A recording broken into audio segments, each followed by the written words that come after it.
நாம் வேகமாய் நாம் தேவனுடைய செய்திக்கு நேரம் கடந்து போவோம். நாம் கண்களை மூடி ஒரு நிமிடம் ஆண்டவரே எங்களோடு பேசுங்கன்னு சொல்லுங்க. கர்த்தர் பேசுகிற தேவனாக இருக்கிறார். ஆண்டவரே என்னோடு கூட பேசுங்கன்னு சொல்லி கேளுங்க. ஆண்டவரே நீங்கள் பேசுங்கப்பா, நாங்கள் கேட்கிறோம். ஆண்டவரே மனிதனின் சத்தத்தை அல்லப்பா, உம்முடைய சத்தத்தை கேட்க ஆண்டவரே எங்கள் காதுகளை திறக்க, ஆண்டவரே இருதயத்தை தட்ட, ஆண்டவரே நீர் எங்களை உணர்த்தும்படியாய் ஆண்டவரே நீர் எங்களுக்கு கிருபை செய்யுங்க. ஆமென். அல்லேலூயா. உமக்கு நன்றி ஆண்டவரே, நன்றி ஆண்டவரே, நன்றி ஆண்டவரே. பேசும் பேசும் ஜெபம் செய்யும் போது ஆண்டவா பிரியமாதை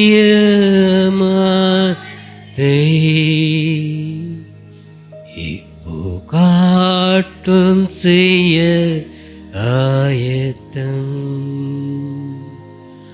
ஆண்டவா பிரிய மனதை இப்போ ஆயத்தம். பேசும் நான் கண்ட மேன்மைகளெல்லாம் உம் கரத்தின் நீவு, நான் பார்க்கும் உயர்வுகளெல்லாம் நீரிந்தும் தயவு. நான் கண்ட மேன்மைகளெல்லாம் உம் கரத்தின் நீவு, நான் பார்க்கும் உயர்வுகளெல்லாம் நீரிந்தும் தயவு. இயேசுவின் நாமத்தினாலே ஆண்டவரே ஜெபிக்கிறோம். எல்லாம் உங்களுடைய கரத்தில் கொடுக்கிறோம். நீங்கள் பேசுங்க, நாங்கள் கேட்கிறோம். இயேசுவின் நாமத்தில் ஜெபிக்கிறோம் பிதாவே, ஆமென். நான் இந்த பாடலை நான் வண்டியில் வரும்போது மனசில் ஓடிட்டே இருந்துச்சு. இந்த பாடலை நான் பாட வேண்டும் என்று சொல்லி ஒர்ஷிப்பில் அந்த பாடல் பாடினாங்க. ஒர்ஷிப்பில் உண்மையிலுமே ஆண்டவரே இந்த ஸ்லாக்கியத்தை நான் இழந்து விட்டேனே என்று சொல்லி அப்படியே துக்கத்தோடு ஆராதனை செய்து கொண்டிருந்தேன். அப்பொழுது தேவ வார்த்தை இடைப்பட்டது. அந்த அம்மா பேசினாங்க, மீண்டும் நான் உன்னை கட்டுவேன் என்று சொல்லி. எனக்கு பயங்கர சந்தோஷமாக இருந்துச்சு. ஆண்டவரே என்னை மீண்டும் என்னை கட்டுங்க ஆண்டவரே, ஊழியத்தில் என்னை இன்னும் எடுத்து பயன்படுத்துங்க ஆண்டவரே என்று சொல்லி என்னில் நிறைவோடு இந்த நாளிலே உங்கள் மத்தியிலே நிற்கிறேன். ஹல்லேலூயா. கர்த்தர் நல்லவராக இருக்கிறார். இங்கே வேதம் சொல்கிறது, நான் உன்னோடு கூட இருந்து உன்னை ஆசீர்வதிப்பேன் என்று சொல்லி. இந்த வாக்கு தத்தத்தை யார் கொடுக்கிறாரு? ஈசாக்குக்கு கர்த்தர் கொடுக்கிறார். இந்த வார்த்தையை ஈசாக்குக்கு கர்த்தர் கொடுக்கிறார். எந்த சூழ்நிலையில் கொடுக்கிறார் என்று சொல்லி பார்த்தால் ஆதியாகமம் 26:1 சொல்லப்பட்டிருக்கு, ஆபிரகாமின் நாட்களில் பஞ்சத்தில் அல்லாமல் மீண்டும் ஒரு பஞ்சம் உண்டாயிற்று. யாருடைய காலத்தில்? ஈசாக்கின் காலத்திலே ஒரு பஞ்சம் உண்டாயிற்று. ஆபிரகாம் நாட்களிலே ஒரு பஞ்சம் இருந்தது. ஒருவேளை ஈசாக்கு அது தெரியுமோ தெரியவில்லையோ தெரியல. ஆனால் இப்பொழுது ஈசாக்கின் நாட்களிலே ஒரு பஞ்சம் உண்டாயிருக்கு. இந்த பஞ்சத்துல தான் கர்த்தர் சொல்றாரு, நான் உன்னோடு கூட இருப்பேன் என்று சொன்னார். நான் உன்னோடு கூட இருப்பேன். அநேகர் இந்த வார்த்தைகளை சொல்லுவாங்க, கூட இருக்கவே மாட்டாங்க இல்லையா? பார்த்துருக்கீங்களா?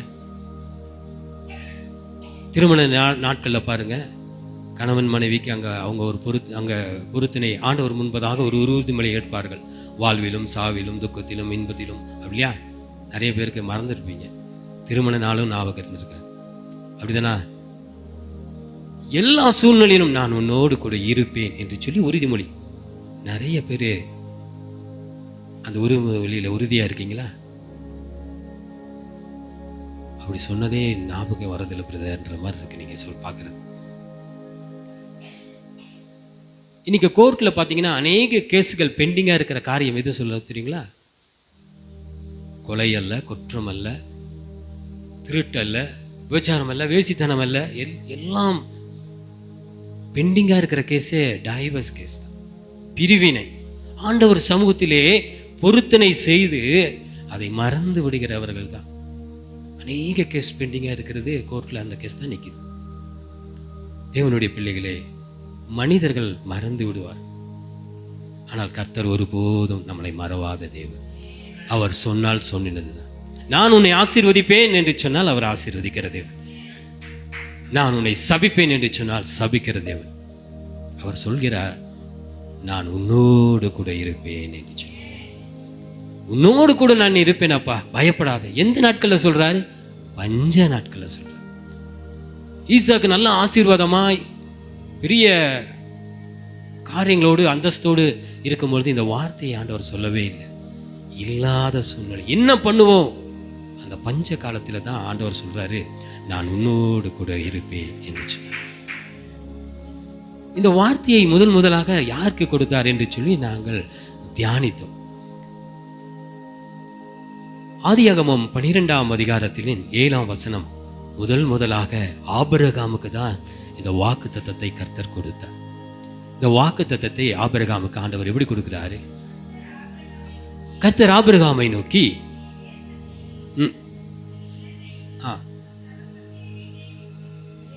ஆதியாகமம் 12:7 தரிசனமாகி உன் சந்ததிக்கு இந்த தேசத்தை நான் கொடுப்பேன்பா அப்படின்னு ஆண்டவர் சொல்றார். உன் சந்ததிக்கு இந்த தேசத்தை நான் கொடுப்பேன் என்று சொல்லி முதலாக ஆபிரகாமிடத்திலே ஆண்டவர் சொல்றார். ஆபிரகாமுக்கிட்ட தான் இந்த காரியத்தை ஆண்டவர் சொன்னார். எந்த சூழ்நிலை சொன்னார்? 1ஆம் வசனத்தை நான் வாசிக்க முடியும். 12:1 ஒன்றுமில்லாத ஒரு சூழ்நிலை, தாயும் தகப்பனையும் இனத்தையும் குடும்பத்தையும் எல்லாரையும் விட்டு அவன் புறப்பட்டு போகிற ஒரு காரியம். எல்லாத்தையும் விட்டு தெரியாத ஒரு இடம், தெரியாத ஒரு தேசம், தெரியாத ஒரு மொழி, அந்த இடத்திலே கடந்து போகக்கூடிய ஒரு சூழ்நிலைக்கு நேராக ஆபிரகாம் கடந்து போகிறார். அப்பொழுதுதான் ஆண்டவர் சொல்றார், அப்பா நான் உனக்கு இந்த சந்ததிக்கு இந்த தேசத்தை கொடுப்பேன், நான் உன் சந்ததியை நான் ஆசீர்வதிக்க போறேன்ப்பா என்று சொன்னார்.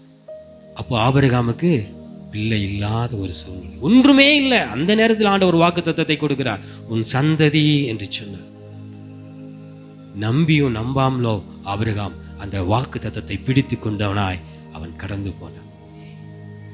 ஆதியாகமம் 13ஆம் அதிகாரம் 2ஆம் வசனம் நினைக்கிறேன்.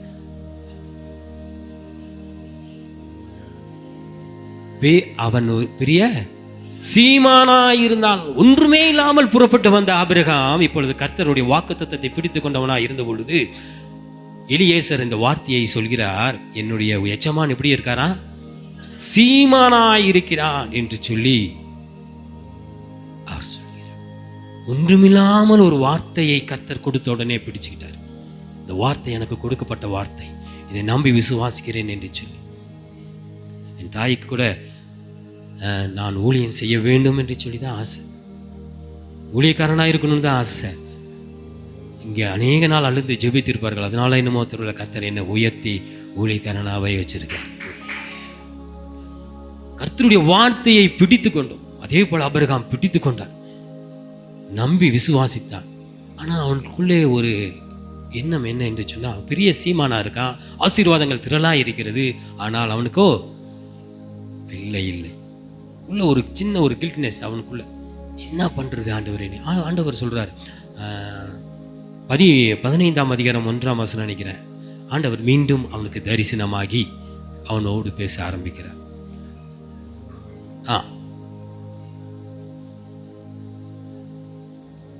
ஆபிரகாமே, நீ பயப்படாதப்பா, நான் உனக்கு பெரிய கேடகமும் மகா பலனுமாய் இருக்கிறேன் என்று ஆண்டவர் சொல்றார். திருப்பி ஆண்டவர் சொல்றார், ஆண்டவர் பயப்படாதே. அவனுக்குள்ள இருக்கிற காரியங்கள் வெளியில சொல்லலைனாலும் ஆண்டவர் பார்க்கிறார், இருதயத்தை பார்க்கிறார், ஆபிரகாமின் இருதயத்தை பார்க்கிறார். ஆபிரகாமே, நீ பயப்படாதப்பா, நான் உன்னோடு கூட தான் இருக்கிறேன், நான் உனக்கு பெரிய பலனா இருப்பேன்ப்பா அப்படின்னு சொல்றார். இப்ப ஆண்டவர் இடத்துல மெதுவா ஆண்டவர் மறந்திருப்பாரோ அப்படின்னு சொல்லி ஆபிரகாம் நைசா ஆண்டவர் இடத்துல பேசுறாரு. 2ஆம் வசனத்துல அதற்கு ஆபிரகாம், கர்த்தராகிய ஆண்டவரே, என்னத்தை நீர் தருவீர்? ஏகப்பட்ட சொத்து இருக்கு, இந்த பூமி தாங்க கூடாதபடி எனக்கு சொத்தெல்லாம் நீங்க கொடுத்துருக்கீங்க. எஸ், ஐ ஆம் கரெக்ட், நான் எதுவுமே இல்லைன்னு சொல்ல. பட் எனக்கோ நான் பிள்ளை இல்லாமல் இருக்கிறேன் ஆண்டவரே. திருப்பியும் ஆண்டவர் இடத்துல அதை ரிமைண்ட் பண்றாரு. யார்? ஆபிரகாம். ஆண்டவரே, நான் பிள்ளை இல்லாமல் இருக்கிறேனே அப்படின்னு சொல்றார். இதற்காக நான் உங்களுக்கு முன்னாடியே சொன்னேன், இது ஒரு அவேர்னஸ், இது உங்களுக்கு ஒரு விழிப்புணர்வு செய்தி என்று சொன்னால், ஆண்டவர் உங்களோடு கூட இருக்கிறத அநேகர் பேர் மறந்துடுறீங்க. நானும் மறந்துருக்கேங்க, எனக்கும் தான் இந்த வார்த்தை. இந்த நாளிலே உங்களுக்கு என்ன செய்தி என்று சொன்னால், உணர்த்துகிற ஒவ்வொரு நாளும் நீங்கள் நடக்கும்போது, வேலை செய்யும் போது, படுத்திருக்கும் போது, எழுந்திருக்கும் பொழுது, உங்களுக்கு கொடுக்கப்பட்ட காரியங்களில் நீங்கள் கடந்து போகும் பொழுது ஆண்டவரிடத்தில் சொல்லுங்க, நீர் என்னோடு கூட இருக்கிறீர் ஆண்டவரே, நீர் என்னோடு கூட இருக்கிறேன், நான் அதை உறுதி செய்கிறேன் அப்பா. இந்த உபவாசம் 22வது நாட்களில் கர்த்தர் உங்களுக்கு ஒரு நல்ல செய்தி கொடுக்கிறேன், நான் உன்னோடு கூட இருக்கிறேன். இந்த உபவாச நாட்கள் முடியும் வரைக்கும் நீங்கள் எடுத்திருக்கிற தீர்மானங்கள், என்ன காரியத்திற்காக நீங்கள் வேண்டிக் கொண்டிருக்கிறீர்களோ, எதற்காக உபவாசம் செய்து கொண்டிருக்கிறீர்களோ, கர்த்தர் அதை நிறைவேற்ற அவர் வல்லவராக இருக்கிறார். இது மனிதனால் கூடாதது, நம்மளுடைய கர்த்தராகிய இயேசுவால் கூடுமா இருக்கிறது. நான் உன்னோடு கூட இருக்கிறேன். திருப்பி ஆபிரகாம் சொல்றாரு, ஆண்டவரே ரிமைண்ட் பண்றாரு, ஆண்டவர்கிட்ட திருப்பி சொல்றாரு, ஆண்டவரே எனக்கு பிள்ளை இல்லை என்று. ஆண்டவர் ஒண்ணுமே பேசவே இல்லை, அப்படியே விட்டுட்டார். ஆதியாகமம் 15ஆம் அதிகாரம் 6-7 நினைக்கிறேன், அவன் அதை பிடித்து கொண்டது நிமித்தம் அது நீதியாய் அவனுக்கு அது எண்ணப்பட்டது. நீதியாய் அதை மாற்றினார் என்று சொல்லப்பட்டிருக்கிறது. அதை இறுக பிடித்து கொண்டான். இந்த வார்த்தையை நான் இறுக பிடித்துக் கொள்வேன் என்று சொல்லி அவன் பிடித்தினான். நாட்கள் கடந்து போன உருண்டுட்டே போயிட்டே இருக்கு. ஆதியாகமம் 21ஆம் அதிகாரம், ஆதியாகமம் 21ஆம் அதிகாரத்துக்கு வந்துருங்க. இப்போ 2ஆம் வசனத்தில் தான் ஆண்டவர் ஆபிரகாமுக்கு ஈசாக்கை கொடுத்தார். கரங்களை தட்டி தேவனை நாம் மகிமைப்படுத்துவோம். காலங்கள் உருண்டு போயிட்டே இருக்கு. ஆண்டவர் கொடுத்த வாக்குத்தத்தங்கள் நிறைவேறலை. நாம் இன்னைக்கு ஜெபிச்சா இன்னைக்கு சாயந்தரத்துக்குள்ளே நம்மளுக்கு பதில் கிடைக்கணும் என்று சொல்லி தான் நம்மளுடைய ஆசைகள் இல்லையா? இந்த மாதத்தில் எனக்கு எப்படியாவது கிடைச்சிடணும் ஆண்டவரே, இந்த வருடத்தில் எப்படியாவது என் மகளுக்கு திருமணம் ஆகிடணும் ஆண்டவரே, இந்த மாதத்தில் என் மகனுக்கு எப்படியாவது இந்த வேலை கிடைத்து விட வேண்டும், எழுதியிருக்கிற இந்த எக்ஸாமில் எப்படியாவது அவன் பாஸ் ஆகிடணும், செலக்ட் ஆகிடணும் என்று சொல்லி தான் நம்மளுடைய ஆசை. உடனுக்குடனே எல்லாமே கிடைக்கணும் என்று சொல்லி ஆபிரகாமுக்கு ஆதியாகமம் 12:4 சொல்லப்பட்டிருக்கிறது, 75 வயதிலே அவன் அங்கிருந்து புறப்படுகிறான். ஊர் என்ற பட்டணத்திலிருந்து புறப்படுகிறான். எத்தனை வயது? 75. ஆதியாகமம் 21:2 தான் நிறைவேறுகிறது. கர்த்தர் கொடுத்த வாக்குத்தத்தங்கள் கிட்டத்தட்ட 7 எத்தனை வருடங்கள்? 25 வருடங்கள் வாக்குத்தத்தம் நிறைவேறல. ஆசீர்வாதங்கள் இருக்கு. கர்த்தர் அவனோடு கூட அநேக நேரத்தில் இடைப்படுகிறார், பேசுகிறார். கர்த்தர் கொடுத்த ஆசீர்வாதம் என்ன? உன் சந்ததிக்கு இந்த தேசத்தை நான் கொடுப்பேன் என்று சொன்னார். சந்ததியே இல்லை. அப்போ என்னுடைய சொத்துகள், என்னுடைய ப்ராப்பர்ட்டி எல்லாம் யார் தான் அனுபவிச்சிருக்கா? எலியேசரும் இஸ்மவேல் இவர்களுக்கு தான் கொடுக்கப்பட்டதா என்று சொல்லி ஆபிரகாமுக்குள்ளே ஒரு சின்ன கலக்கத்தோடு அப்பேற்பட்ட காரியங்களை அவன் கடந்து போனான். ஆனால் ஆதியாகமம் 21